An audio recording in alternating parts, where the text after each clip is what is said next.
Assalamualaikum warahmatullahi wabarakatuh. Saya Siti Alia Insyirah binti Amran. Saya Nur Husna Kamila binti Muhammad Kamrul. Saya Sarah Afifah binti Muhammad Asri. Kami Dari Bahasa Melayu 2. Ambilan Jun 2328 Kami ditugaskan untuk mengkritik sebuah cerpen yang bertajuk Pemotong kayu yang jujur. Assalamualaikum warahmatullahi wabarakatuh.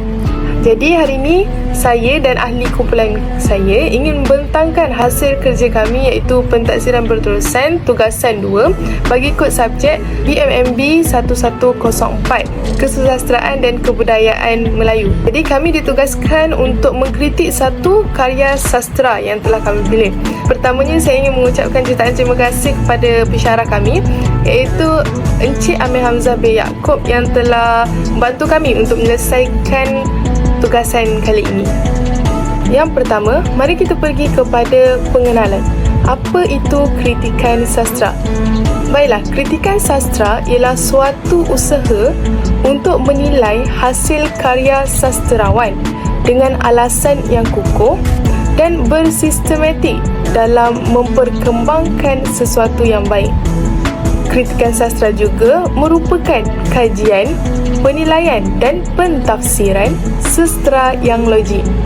Selain itu, menurut Ungku Maimunah Muhammad Tahir 2013, kritikan sastra boleh didefinisikan sebagai semua tulisan mengenai sastra yang memberi kesan kepada perkembangan kesusasteraan termasuk kepada pembacaan dan penerbitan.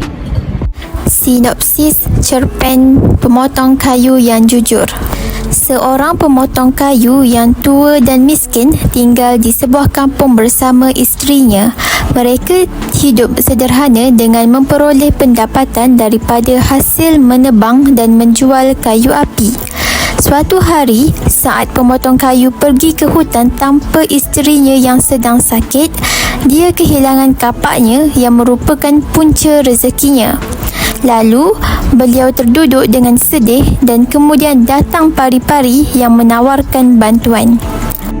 Pari-pari itu kemudian menyelamatkan kapaknya, tetapi membawakan kapak emas, perak dan gangsa yang tidak dimilikinya. Akhirnya, pemotong kayu memperoleh kembali kapaknya yang uzur dan sebagai balasan atas kejujurannya, dia mendapat ketiga-tiga kapak tersebut daripada pari-pari. Dengan hati gembira, dia pulang dan menceritakan kisah ini kepada isterinya.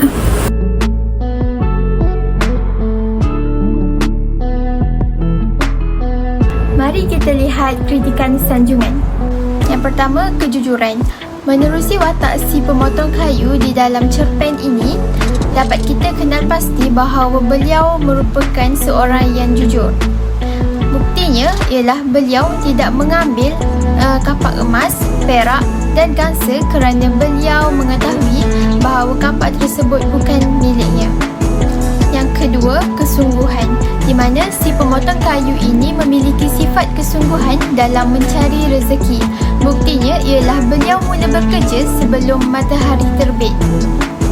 Yang ketiga ialah bersyukur, di mana si pemotong kayu merupakan seorang yang bersyukur dengan apa yang beliau miliki dan tidak mengeluh. Hal ini dapat dilihat melalui beliau yang menebang pokok menggunakan kapak besi yang telah uzur. Baiklah, seterusnya kita beralih pula kepada kritikan teguran. Baiklah, sebelum kita masuk dengan lebih mendalam, apa itu kritikan teguran? Jadi, kritikan teguran ni adalah salah satu proses yang di mana kita memberi maklum balas atau pandangan terhadap kekurangan dalam karya sastera, tujuan untuk membantu penulis memperbaiki dan meningkatkan lagi kualiti karya mereka. Proses ni melibatkan analisis mendalam terhadap elemen-elemen seperti plot, watak, tema, gaya bahasa dan teknik penceritaan. Kritikan teguran ini juga membantu pembaca untuk memahami dan menghargai karya sastera dengan lebih baik. Baiklah, terdapat dua kritikan teguran dalam cerpen Pemotong Kayu yang Jujur ini. Yang pertama ialah penggunaan bahasa dan yang kedua pula ialah struktur cerita. Baiklah, yang pertama ialah penggunaan bahasa. Di dalam cerita Pemotong Kayu Yang Jujur ni, banyak bahasa-bahasa yang senang untuk kita faham ataupun yang sudah biasa kita dengar. Jadi untuk membuatkan lagi cerita ni menarik, penulis boleh menggunakan bahasa-bahasa yang berbunga atau metafora yang lebih mendalam bagi menambah keindahan dan daya tarikan cerita ini. Baiklah, yang kedua dari kritikan teguran iaitu struktur cerita. Seperti yang kita tahu, cerita Pemotong Kayu Yang Jujur ni mempunyai akhiran yang sangat ringkas. Dia tidak menceritakan apa yang terjadi selepas itu dan tidak menceritakan cerita di sebalik kapak yang uzur itu.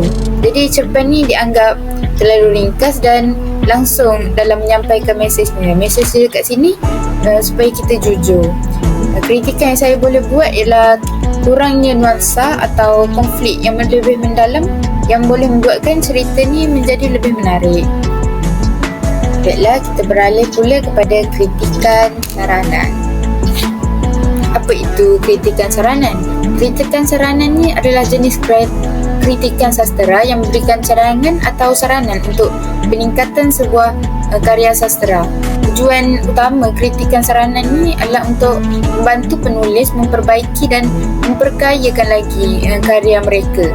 Kritikan saranan ni melibatkan analisis mendalam terhadap elemen-elemen dalam karya sastera dan memberikan saranan tentang bagaimana elemen-elemen ini boleh ditingkatkan. Baiklah, terdapat dua kritikan saranan yang saya dapat simpulkan dalam cerita Pemotong Kayu Yang Jujur ni. Yang pertama ialah penggayaan watak dan yang kedua ialah pengembangan plot. Jadi kita beralih pula kepada kritikan saranan yang pertama, iaitu penggayaan watak. Jadi watak Pemotong Kayu ni boleh diberikan lebih banyak latar belakang ataupun nilai moral supaya kita dapat merasakan keputusan dia tu lebih bermakna. Jadi dalam cerita Pemotong Kayu Yang Jujur ni, si pemotong kayu ni memilih kapak yang uzur berbanding dengan kapak emas, kapak perak dan kapak gangsa. Jadi kat sini kita nampak yang kapak itu sendiri mempunyai nilai bagi pemotong kayu. Jadi bila kita tahu latar belakang tentang pemotong kayu tu, jadi kita pun dapat merasai kenapa beliau berbuat demikian. Yang kedua pula ialah pengembangan plot. Kat sini cerita tentang bagaimana kapak si pemotong kayu yang jujur tu terjatuh dalam sungai. Dekat sini dia ada bagi tahu genggamannya semakin lemah. Jadi plot cerpen ni boleh dijadikan lebih menarik dengan menambahkan lagi elemen kejutan atau konflik tambahan yang tidak diduga. Jadi bila kita baca tu, kita tak duga pun benda tu boleh berlaku. Jadi benda ni boleh menambah lagi ketegangan dan minat pembaca. Seperti contoh, kapak terjatuh dekat sungai tu bukan kerana tangannya mula lemah, tetapi mungkin si pemotong kayu tu telah digigit binatang berbisa.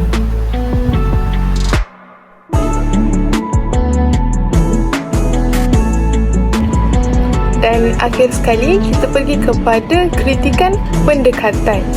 Jadi, apakah itu kritikan pendekatan?